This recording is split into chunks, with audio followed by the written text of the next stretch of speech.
The CEO fired the single dad's daughter on her first day, then the board called her Ms.Owner. The CEO fired the single dad's daughter before she had even finished her first day. In front of executives, employees, and security guards, she was accused of being unqualified, humiliated for wearing an inexpensive suit, and ordered to hand over her employee badge. Her father watched helplessly from across the lobby, believing years of sacrifice had just been destroyed in a single moment. But only minutes later, the board members walked into the same lobby, stopped everything, and respectfully addressed the trembling young woman with 2 words that left the CEO speechless: Ms.Owner. Before we continue this emotional story, if you believe kindness, hard work, and second chances always find their way back, please take a moment to like, comment, share, and subscribe to Kindness Echoes. Your support helps these heartwarming stories reach people who need hope the most. David Harper had spent 16 years raising his daughter Emma alone after losing his wife to a sudden illness. Every morning began before sunrise.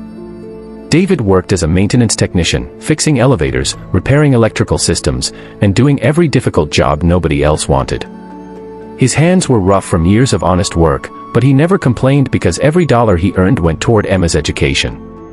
While other children enjoyed vacations and expensive gifts, Emma quietly studied late into the night, knowing every page she read represented another hour her father had spent working overtime. Their tiny apartment was filled with love instead of luxury, and that love became the foundation of Emma's determination. After graduating at the top of her university class, Emma earned an opportunity to join Sterling Global Holdings, one of the largest companies in the country. David could barely hide his pride as he ironed her simple navy blue suit the night before her first day. It was not designer clothing, but it was spotless, carefully pressed, and purchased after months of saving. As Emma hugged her father before entering the shining glass headquarters, both believed their difficult years were finally leading to a brighter future.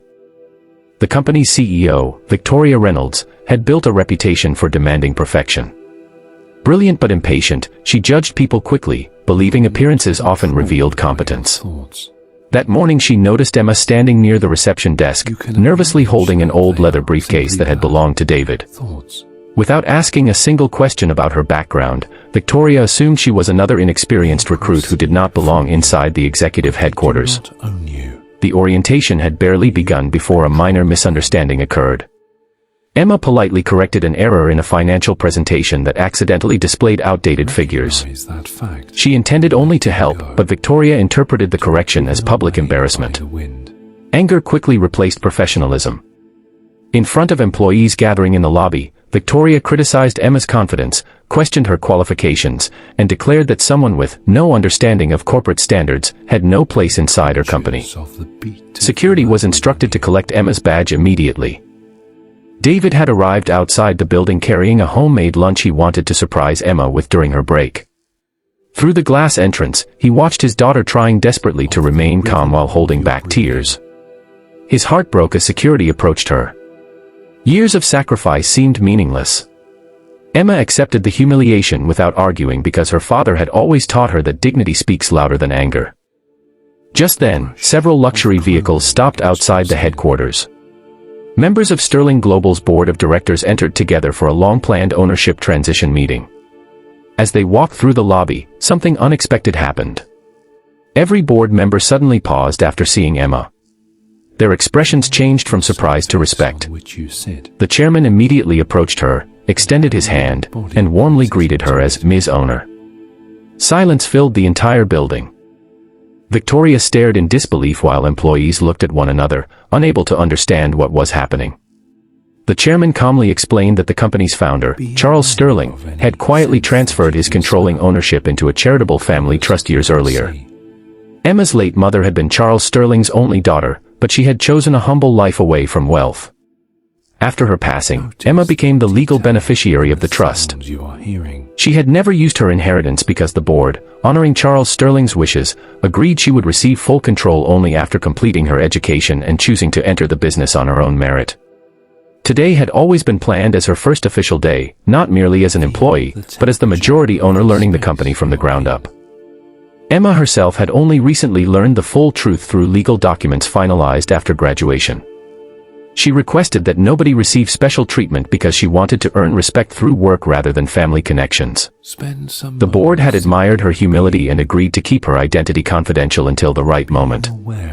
Victoria's confidence collapsed instantly.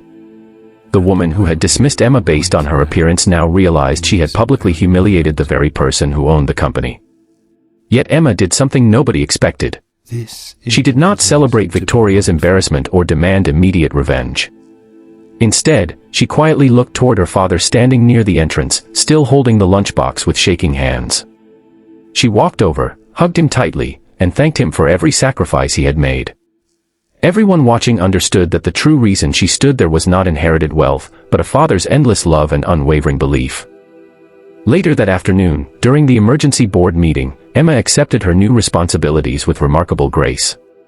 Rather than firing Victoria, she introduced a company-wide leadership program focused on respect, humility, and judging people by their character instead of appearances. Victoria was required to complete the same leadership training as every manager, learning that authority without compassion eventually destroys trust. Over time, she sincerely apologized to Emma and David, becoming a better leader because of the painful lesson. David returned home that evening carrying the same lunchbox he had prepared that morning. This time, however, it felt lighter because the burden he had carried for years was finally gone. Emma sat beside him in their modest kitchen, reminding him that no amount of wealth could ever equal the value of a parent who refuses to give up on their child. Together they decided to remain in the same apartment for a while longer, never forgetting where their journey had begun. If this story touched your heart, please like, share, comment, and subscribe to Kindness Echoes so more people can discover stories that remind us kindness and humility still matter. Special request, before this story ends, tell us in the comments, what would you have done if you were Emma? Would you have forgiven the CEO or fired her immediately? Sometimes the greatest victory is not proving how powerful you are. It is proving that even after being hurt, you still choose kindness. In the end, David's greatest achievement was never raising the owner of a company, it was raising a daughter whose heart remained richer than any fortune.